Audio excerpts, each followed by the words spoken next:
Hello, everyone, and welcome to today's Tele-Town Hall with Congressman Darren Soto.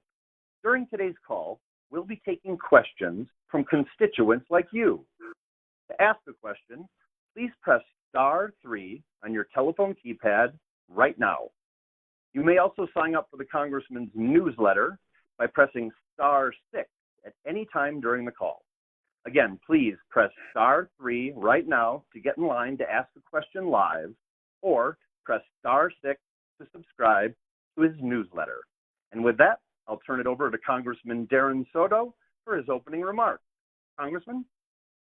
Thank you so much, moderator, and welcome Central Floridians to our town hall today on the big, ugly law. It could be summed up at best as record cuts to healthcare, record cuts to nutrition benefits, record cuts to Pell Grants, and record national debt of over $4 trillion to pay for tax breaks for billionaires that we can't afford. Unfortunately, it's the largest transfer of wealth from the poorest Americans to the wealthiest Americans in our nation's history.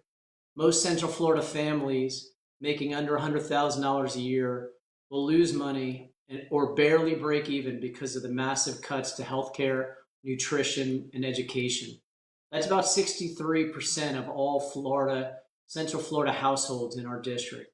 Most of the gains will unfortunately go to the top 10% of our residents in Florida's 9th, making over $200,000. And certainly while we applaud everybody who is being successful, we certainly don't want to hurt the most vulnerable in the process. And we fought for you. I was in a markup for over 26 and a half hours, nearly a record in energy and commerce, fighting the Medicaid and Obamacare cuts. Our leader, Hakeem Jeffries, gave the longest speech ever delivered on the House floor. And when Republicans wouldn't listen, I voted no.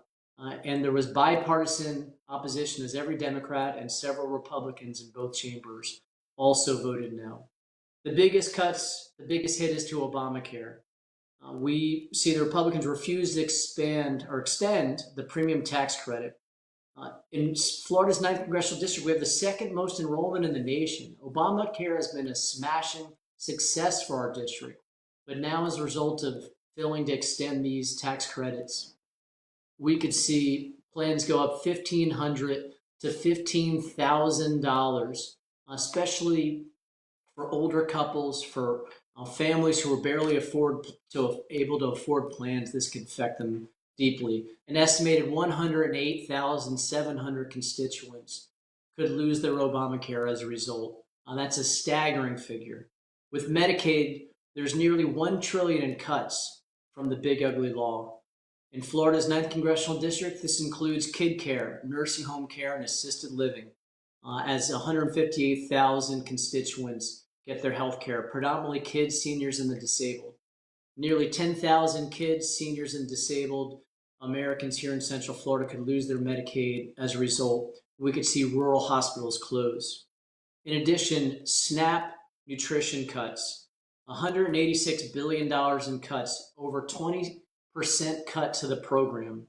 Right now we have about 70,000 constituents in Florida's 9th Congressional District who get SNAP benefits. This could see about 14,000 Floridians in our district lose their SNAP benefits as a result. And of course, it's adding a record amount to the national debt, over $4 trillion. We already have a $37 trillion national debt already. This will also force $535 billion in cuts to Medicare due to statutory pay-go requirements. And so we're very worried about these massive cuts to Medicare that could happen as well. The debt is so big that it could affect mortgage rates, vehicle loans, small business loans. And so adding this to it is only going to elevate interest rates even if the Federal Reserve lowers them. And then for students and graduates, there's huge cuts to Pell Grants. We see students, if they're not enrolled full-time, will be limited or ineligible for Pell Grants. And so about 70% of Florida students, including about 5,000 in Florida's 9th Congressional District, will see Pell Grant cuts or elimination as a result. This affects particularly students who are working, taking care of their families, their kids, their parents, and others. We also see big changes for college graduates too. The law eliminates income-driven repayment. So a lot of grad students and graduates making under $70,000 a year will see their payments now go up for their student loans. It ends the SAVE plan. And so now many graduates who are paying back their student loans will also see interest start compiling again, adding to their totals. And there's now a grad cap of 200,000, which will affect med students, dental students, pharmacy students, among others. It does expand Pell Grants for some workforce training. There were tax breaks for the richest Americans. It keeps that rate at 37%. It used to be 39.6% back in 2018. And so you could see that the wealthiest Americans will continue to get a large tax break as a result. So will major corporations, who will see their tax rate at 18 to 28%. It used to be 35% until 2018. State tax goes up to 30 million. So estates that are over 30 million will now not be taxed. And there's partial tax deductions for tips, overtime, and car loans, but it doesn't include payroll taxes, and there's other limitations. And a senior's tax deduction as well for $6,000. And so all these things are definitely things we're keeping track of. The bottom line, sadly, around 63% of our district's households will come out in the negative. We'll lose money because of all the cuts to healthcare, nutrition, and education costs. These are families making predominantly $100,000 in household income or less.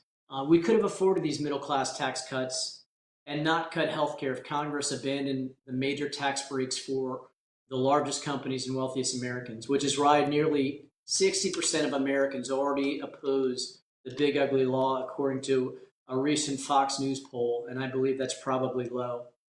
We still have time to fight some of these things as we get back in September. And of course, if there's a change in Congress, some of these things happen right away, like Obamacare and Pell Grants and student loans. Some of these things happen next year, like additional requirements for Medicaid. And some of the cuts for Medicaid and SNAP happen by the end of next year. And so we're going to keep fighting as best we can. And I'm looking forward to hearing from you. And so, moderator, why don't we start hearing some questions from folks? That sounds great. Thank you, Congressman. I'd like to remind everyone out there that if you're on this call and you'd like to ask Congressman Soto a question live, all you have to do is press *3 on your telephone keypad to get in line to ask a question. Again, that's *3 if you would like to ask a question live. And before we go to our first caller, Congressman, I'd like to ask everyone on the call a poll question. So here it is. Do you think we should protect Obamacare and Medicaid? If you do, and your answer is yes, press 1. If your answer is no, press 2. Again, do you think we should protect Obamacare and Medicaid? Press 1 for yes and 2 for no. With that, let's go to our first live caller. Marion is calling from Orlando. Marion, you're on live. What's your question? My question is, with all that he stated that's happening, what do we do as residents in this community to make the change that will be beneficial for all residents here? Thank you so much, Marion, for that great question. Even though a lot of the news was grim, I wanted to end by talking about some of the things that we can do to try to fight these off. You'll see the last-ditch effort in September to try to stop these Obamacare cuts from coming in that'll raise premiums from $1,500 to $15,000 for folks. So a lot of it will be by telling your neighbors and your coworkers, by making sure that feel free to call our office to make your support known for these programs. Certainly, for those of you who know folks in other districts, they should be calling their members of Congress and senators as well.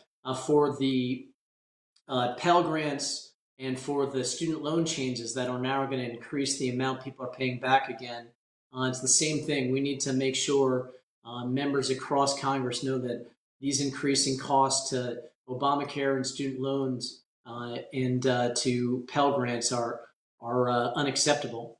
You could also let our state legislators know they're the ones who are going to have to cut Medicaid next year by about 12% and SNAP by about 20%. We have a lot of families who particularly get kid care for their kids. It's almost 20% of the kids in the district. A lot of seniors who get Medicaid to pay for their nursing homes. And of course, we want to also rally our healthcare organizations that will be hit the hardest, like our local nursing homes, our local federally qualified health clinics, our local food banks. And you could also help support them through donations as well. Another way to shore it up a little bit as we're fighting to protect folks. But we need to be active. We need to be vocal. We need to make sure all our family members and friends and coworkers and those of us who we worship with in churches or synagogues or mosques or temples across the region are familiar with these cuts. And thanks for that great question. Thank you, Congressman. And I'd strongly like to encourage everyone on this call to sign up for Congressman Soto's newsletter. All you have to do is press *6 on your telephone keypad right now. And if you want to ask a question, press *3. Our next caller is Stephanie, who's calling from Davenport. Stephanie, you are on live. What's on your mind? Hello, Senator Soto, Congressman Soto. I always mix up the terms. I guess my question is, I'm kind of very concerned about the executive order Donald Trump signed about targeting homelessness and people with disabilities and mental illness. I mean, I have a disability myself, and based on the wording, it's so vague. Like, I could just be locked up based on my disability alone, even though I go to work, pay taxes, and I live in a home. How is that going to be combated? Thank you so much for that great question. I read the executive order just the other day that would bring us back to a darker time in history where folks with mental illnesses and those who are chronically homeless were institutionalized in underfunded facilities that often led to their abuse. And so many years ago, we changed the way we did things, which was to make sure that we could get people housed, get them wraparound services, rather than throwing everyone in forgotten institutions where they're underfunded and abused. And this new executive order looks like it's trying to institutionalize homeless folks again, and those with mental disabilities. And then on top of that, you look at the now state laws that criminalize public camping. While I agree that it shouldn't be in local downtowns and that there should be some ability to police those, you got to have some place for folks. And so where we're going to fight back is through the budget and through the Energy and Commerce Committee I serve on, where we deal with healthcare issues in that committee. And so I'll certainly be pushing back against any new bills trying to shore up this executive order. Right now, it is largely unenforceable, but as we get into the next budget, they'll attempt to try to enforce it through tying grants to it, and that's where we'll have to fight them. But I'm deeply concerned about this new proposal to criminalize homelessness and institutionalize folks. There are better ways, like making sure we have more affordable housing, better access to mental health services and medications. Many times people are dealing with schizophrenia or they're dealing with other mental health issues. Some folks, they have physical disabilities. Other folks, it's addiction. And so we should be addressing these problems. Now, on top of that, when you have the Medicaid cuts, that's pulling healthcare away from people at a time when there's an attack on trying to get people institutionalized. So this isn't the right way to do it. We can make sure we crack down on crime without bringing chronically homeless folks into institutions and criminalize them. I will say also, we've seen in Orange County and Osceola County efforts to get folks who are chronically homeless and find themselves in the Orange County jail, get them on their medications, get them to additional housing, getting them out of the jails once they're medicated and they're on their way back to recovery. We've seen over 1,000 people on average less in the Orange County Jail over the last couple of years because of the efforts led by Orange County Mayor Jerry Deming. So we do know local efforts can make a big difference in this, but you have to invest in them. So thanks for that great question. We'll be certainly pushing back against that most recent order. Our folks with disabilities deserve dignity and respect and not be attacked like that. Thank you, Congressman. Before we get to our next question, I wanted to give you the result of the poll question that we asked earlier. We asked you, do you think we should protect Obamacare and Medicaid? 94% of you said yes. 6% of you said no. Thank you for participating in that poll. Let's go right to our next caller. We have Charlene on the line. Charlene is calling from Orlando. Charlene, you're on live. What's your question? Charlene, are you there? Charlene in Orlando, are you there? Well, let me ask the question for her. She wanted to know, Congressman, when does funding support for school lunch end? Is there a cap on school choice based on income? Thank you so much for those great questions. So we see overall a cut about 20% to the SNAP program, and so that could affect student lunches. It's more for family subsistence that it'll affect, including a shedding of about 14,000 people off the rolls here in Florida's 9th Congressional District. And we've already seen, unfortunately, cuts to the summer program that happened already. So there used to be funding through the schools for summer programs for kids to get meals during the summer, and those have already been cut. And so it'll affect a lot of families who directly get SNAP benefits, and overall it'll affect the institutions that help provide food to our local schools. We've seen also the fresh fruits and vegetables program cut recently, and that used to get fresh fruits and vegetables up until the last couple months from local farmers to our local schools, and that program has been cut as well. And so while we won't see additional cuts to the SNAP program directly in our schools as of yet, this overall program could cause the states to pull back. So it's kind of uncertain how much it'll directly affect the school lunch program, but we've already seen 2 cuts already, with the summer school lunch program cut, with the fresh fruits and vegetables program cut from the school lunch program, and overall about a 20% cut to SNAP, which will affect the overall program.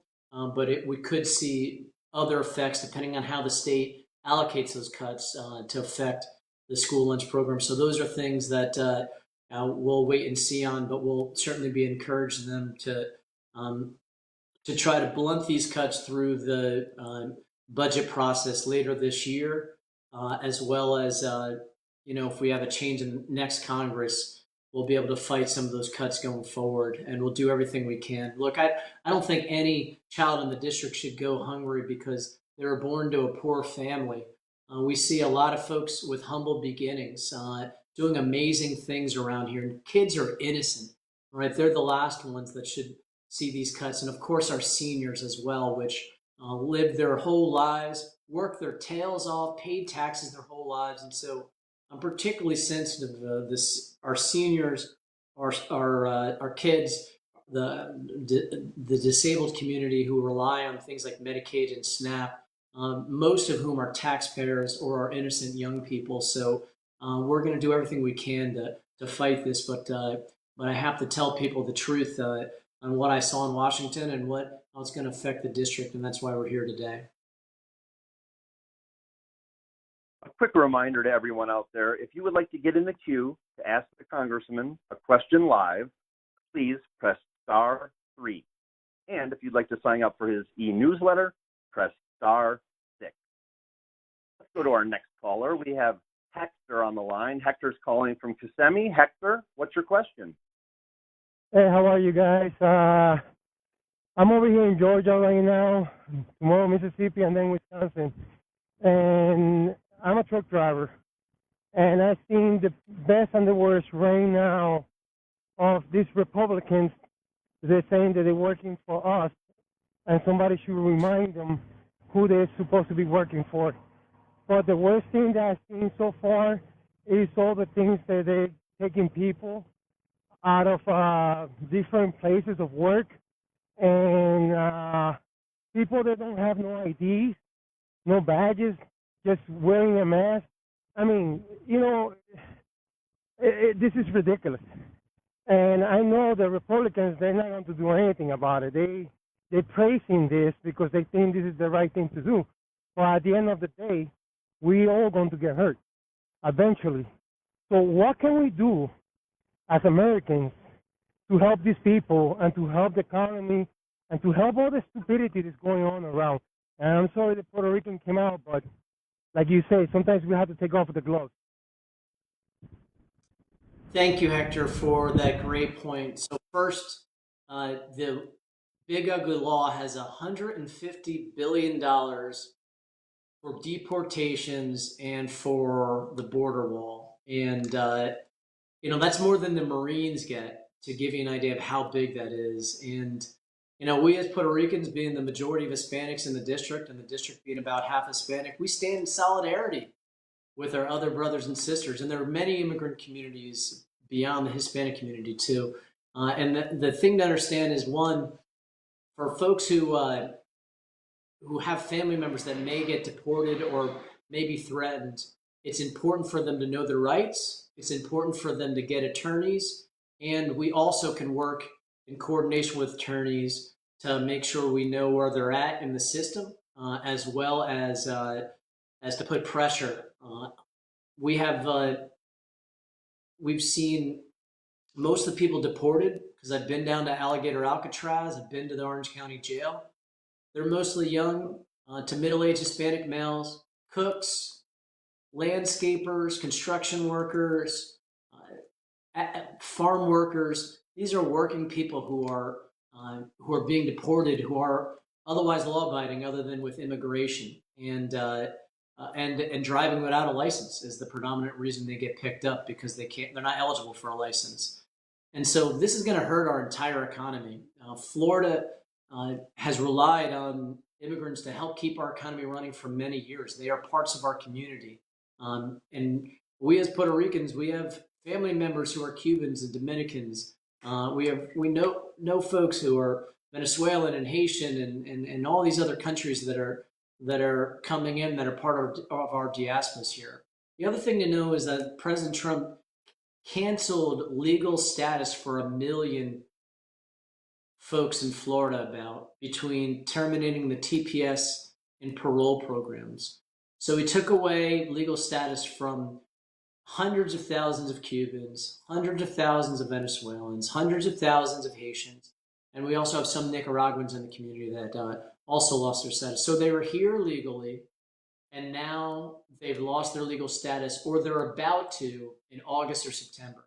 So this is going to hurt small businesses. It's going to hurt major businesses. It's going to raise costs. It's going to make services take forever again. And it's going to cost all this money to deport all these folks. And it could bring us into a recession on top of that, because Florida has about 1 million folks who were here lawfully that no longer are here lawfully and now at high risk and will likely be deported. These are also, it's important to note that most of these folks have family members who are citizens like us. They are family members of citizens who will now see their family deported when they're probably working, they're probably doing good things to help out a community. That's not everybody, but President Trump promised he was just going to deport violent criminals. And we're talking about millions of people now, well beyond anything remotely like that. And so what can we do about it?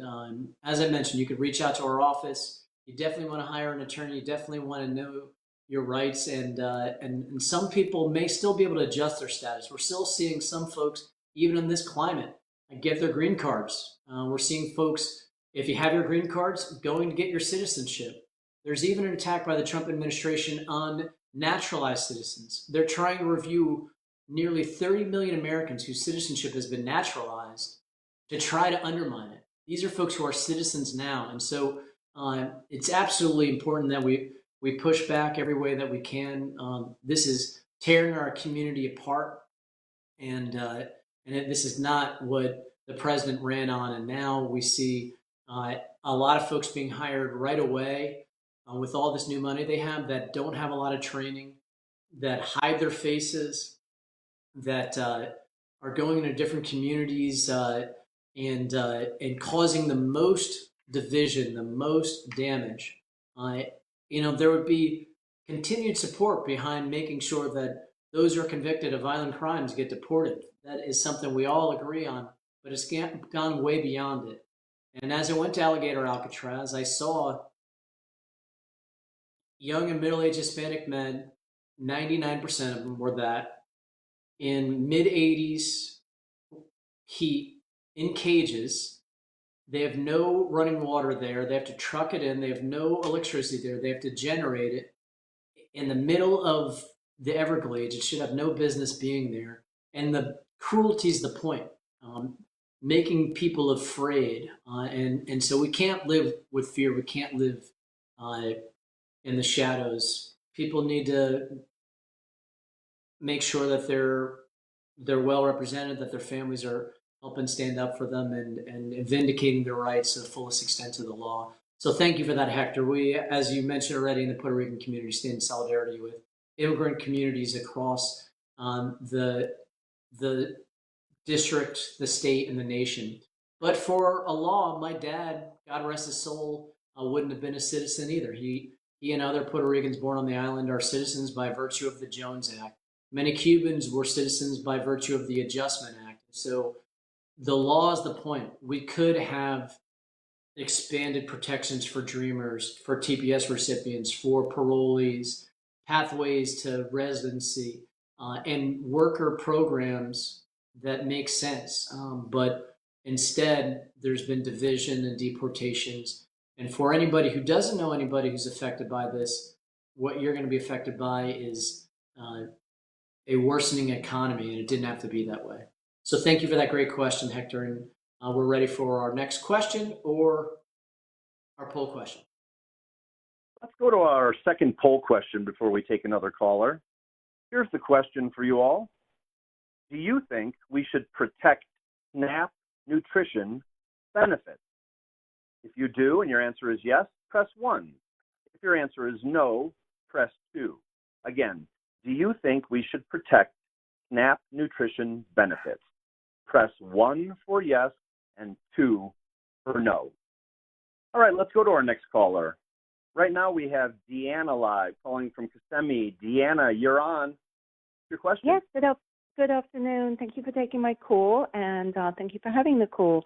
From my understanding, if the big, beautiful bill is actually put into place, there's going to be significant cuts, including those on Social Security, if it is passed. And the Social Security Trust Fund is now projected to become depleted by late 2032, I believe, which is an earlier date than previously estimated. While I understand that it doesn't mean it's ever going to run out of money, it's going to be a significant cut to those receiving benefits, I think 24%. This has been an ongoing situation, not just through this administration, but past administrations as well. It's just with this big, beautiful, or big, ugly bill, whichever you want to say, going into effect, it's going to be depleted sooner. What is going to be done? Talk is cheap. Can we not work together to get this resolved? Hardworking people have been paying into this and working, 40, 50 years in order to have this retirement benefit that has been taken out of their taxes. What exactly is going to be done to protect Social Security? And again, thank you for taking my question. Thank you for that great question. And so first of all, as you correctly mentioned, if nothing's done, Social Security will pay less than the full amount of benefits by 2032, as estimated by the Congressional Budget Office. And we see through the big ugly law that it reduces the amount of payroll tax revenue that's going into the Social Security Trust Fund because of the major tax cuts for the wealthiest individuals, among others. And so that puts Social Security in greater jeopardy. It was 2033, now it's potentially 2032. I'm a co-sponsor of the Social Security 2100 Act. This law would fund Social Security through the end of the century and beyond, and it's 2100 and beyond, by one, raising the cap on the highest earners, which is about $180,000 right now. After about that amount, then there's no more Social Security taxes collected. And so raising that cap is something that I support. And there's also a modest payroll enhancement of revenue that would be about 50 cents per person per week, and that would shore it up to 2100. That is one of the main ways that we can shore up benefits for everyone. And so that's something that I'll continue to co-sponsor. I've heard from a lot of Zoomers, a lot of millennials, a lot of young people who worry that it's not going to be around for them. And so when we talk about these two reforms of raising the cap, and if paying 50 cents a week on average would ensure that they would keep Social Security running for their golden years, I've heard nearly unanimous support for that. So that is the bill that I support. I'm open-minded to other changes, but we don't want to cut Social Security for this is an earned benefit that all of you have paid into, that we've all paid into, that we need to protect. And so I'll continue to work with folks across the aisle to get this done as it comes closer. Sadly, Congress is like a little kid that waits till the end to do their homework. So while I've been a co-sponsor and prepared to vote on this bill for years now, there are a lot of members of Congress who have not signed on to a bill that would fix this, and we need to make sure we're continuing to push Congress to resolve this well before the 2032 deadline that would result in less than full benefits being paid. We have seen the Trump administration cut Social Security personnel. This has led to slower processing of Social Security disability applications and some Social Security mistakes that happen where we have to go in and put together a constituent case about that. Those cases in Social Security errors have also taken longer as a result of cuts to the Social Security office. So we have seen casework take longer as a result of mass firings at the Social Security office as well. So that's another thing to keep in mind that is already happening, that we're seeing on a daily basis. But if you have an issue with your Social Security, including Social Security disability, while we are no substitute for an attorney as you prosecute those cases, we do work hand in hand with them. And if there are errors in your Social Security, call our office. We are happy to help you on those, among many other issues like veterans benefits, Medicare, Social Security, certain IRS issues, and certain immigration issues as well that we work on. So we're happy to be able to serve people with a local Social Security office and across the nation. So thanks for that great question. Thank you, Congressman. I'd like to encourage everyone to sign up for the Congressman's e-newsletter. All you have to do is press *6 on your telephone keypad right now. And if you'd like to get in the queue to ask the Congressman a question live, press *3. Right now, let's go to Denise. Denise is calling from Orlando. Denise, you are on. What's your question? Hi, Denise, calling from Orlando. You're on live. What's your question? I'm not sure where Denise is, but I do know her question, so I'll ask it for you, Congressman. Denise wants to know, how do we really make the change in flipping votes in Congress? What is our remedy? Thank you so much. So there's a few junctures now that the big ugly law is passed where we might be able to change some things. But keep in mind, this is already now the law. It's much different than when it was a bill and it was just hypothetical. So the first juncture will be when we get back in September. That's where we'll really have our last chance to extend the premium tax credit to save the Affordable Care Act, to save the Obamacare plans. As I mentioned, we have the second most enrollment of any district in the nation. And we could see 108,000 constituents lose their Obamacare as a result of the failure to extend the premium tax credit. The reason why Obamacare is so successful in Central Florida is we have a lot of folks who don't have access to employer-based healthcare. They work for a small business. They're an independent contractor. They may be a senior who's semi-retired but not yet eligible for Medicare. And so if when we come back in September, a lot of us will be fighting because there's a continuing resolution, a budget resolution that needs to pass to keep the government funded. We'll be fighting to use that juncture to push to get this extended. If so, then we could save it from all these cuts that'll happen. If not, come November 1st, people will see their premiums go up anywhere from $1,500 for a family of four, that makes 50 to 60 grand, to over 15,000 for a family of two who are pre-Medicare seniors, 62, 63 years old, that are upper middle class or middle class, that make combined $80,000 to $100,000.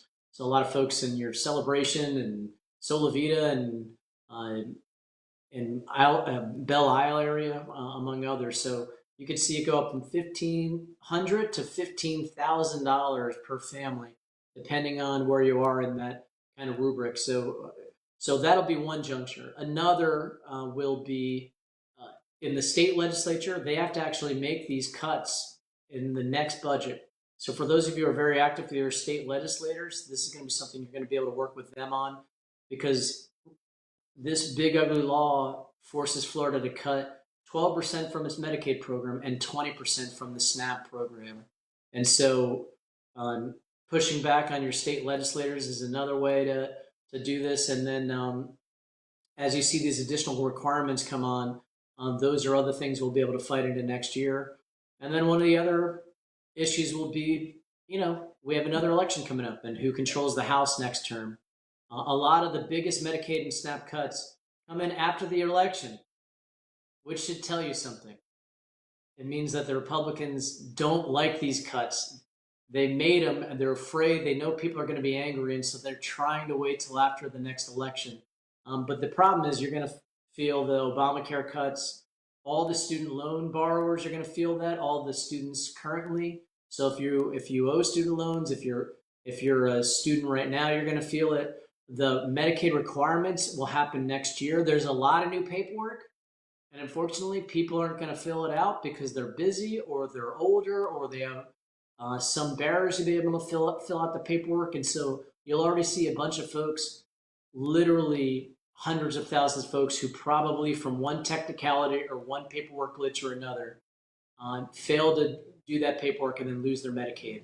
And a cruel irony is they're not going to be able to even get onto the ACA once they're kicked off Medicaid. And so we'll see that next year. But fighting the remaining Medicaid and SNAP cuts the following year, well, the next Congress will have the opportunity to do that. So we'll see what the American people decide, and that'll be a critical theme that a lot of people will be looking at in this next Congress, which is a year and a half away, so it's not exactly around the corner, is whether we can slow down these major cuts to Medicaid and SNAP, and then to a lot of other things like clean energy, which we didn't talk about today, but we'll be doing other town halls on that related to solar panels and electric vehicles and clean energy generally. So a lot of that stuff, the cuts are next year or the following year.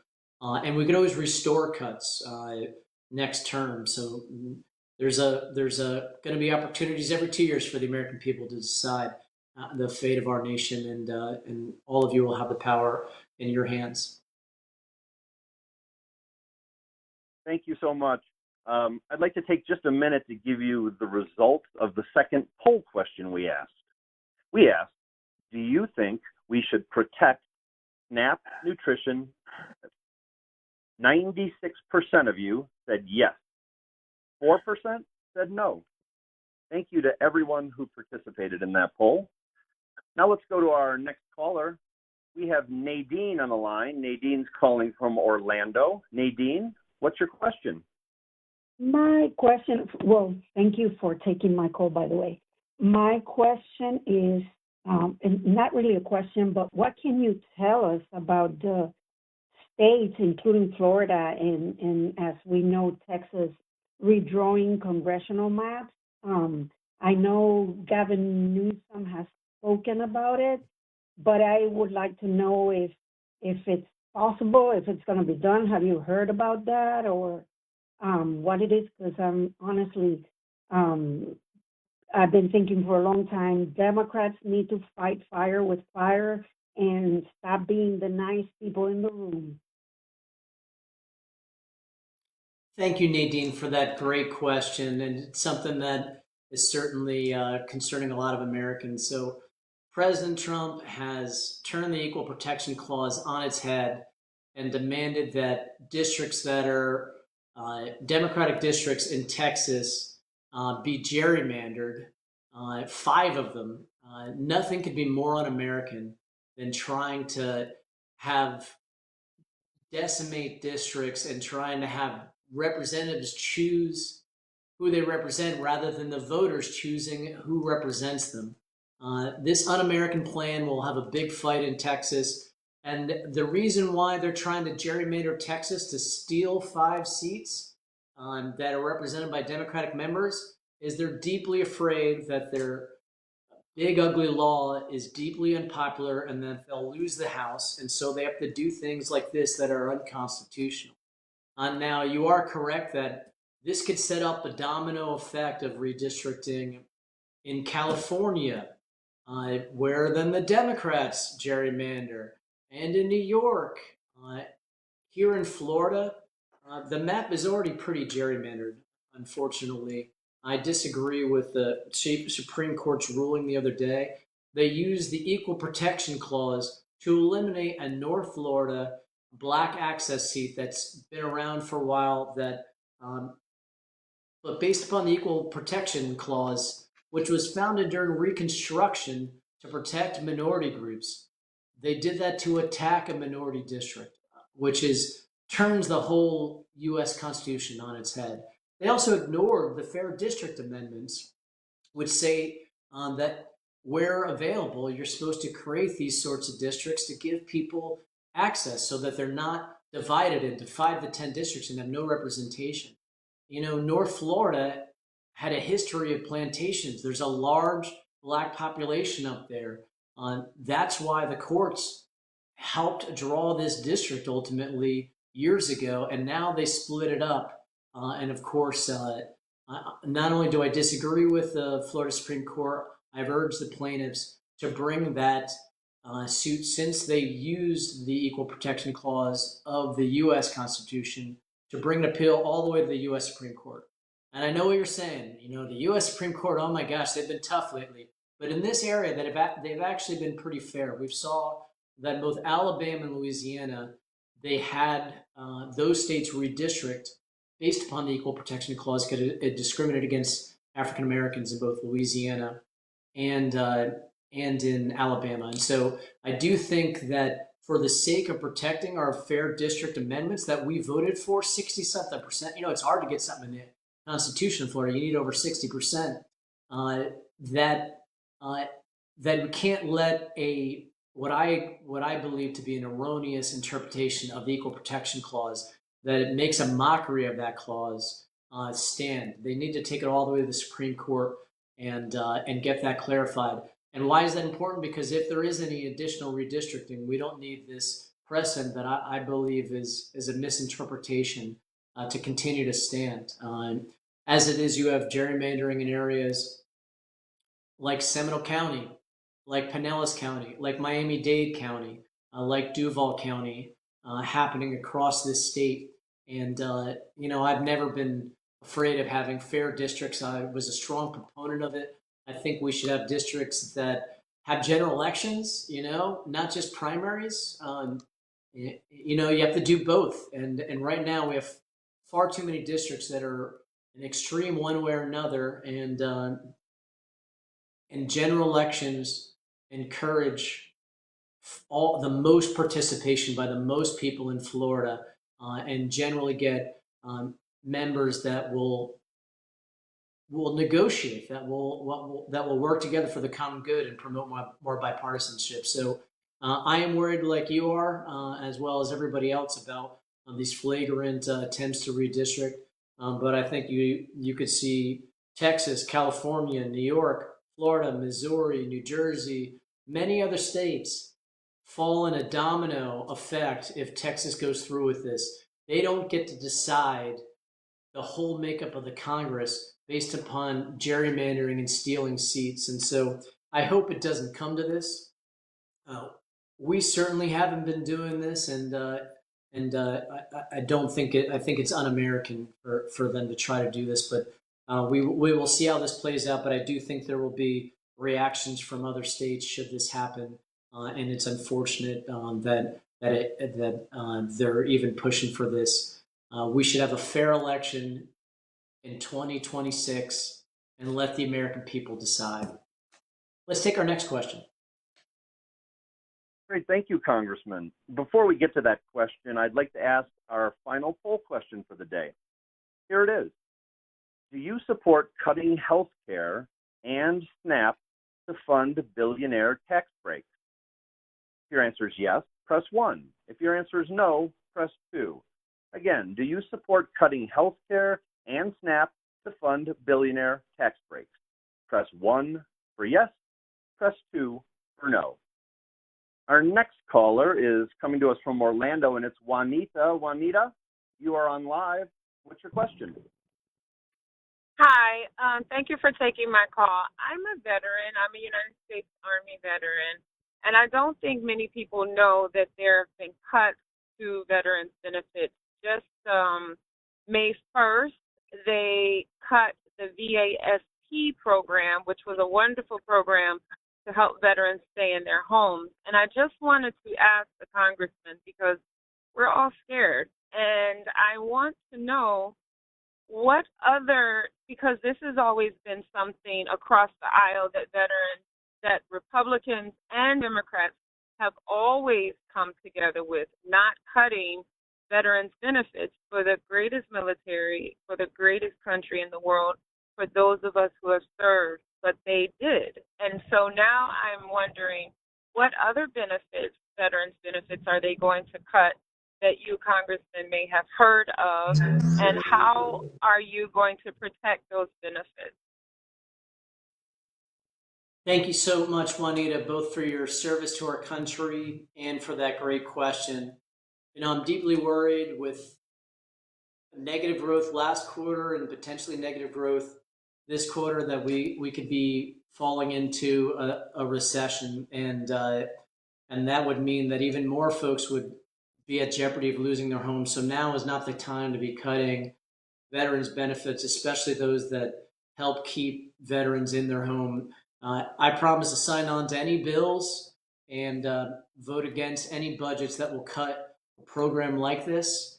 We've already seen when we were in charge, we expanded veterans' benefits with the PACT Act, especially for those veterans coming back from the war on terror in Iraq, Afghanistan, North Africa, and other areas. We helped increase benefits for those who were exposed to burn pits, and making sure that we could shore up things like the GI Bill, the VA loans, and others. And so I'm specifically going to be looking out for any bills that can voice my opposition, any cuts to this program. And certainly the budget is the next big fight. That's in September, to try to shore up some of these programs that are being cut. We also know there was a mass firing at the VA nationally. We saw about 15 people locally at the Lake Nona VA choose to take the buyout and leave. Those positions haven't been filled. And so we've even seen some local cuts. Please work with our office. We might be able to fight to get some of these programs restored, or to help you out with your individual case. About a quarter of our cases are veterans cases, and we have 3 veterans on staff from the Army, Navy, and the Marines who would be thrilled to help you with any cases that you may have. And again, thanks for your service. We'll be looking out for that program and voicing our opposition and fighting in the budget to try to protect it. Let's go right to our next caller. We have Dave on the line. Dave's calling from Orlando. Dave, what's on your mind? Yeah, I have a question. If the Democrats should be lucky enough to sweep the midterms, what's their plan from there?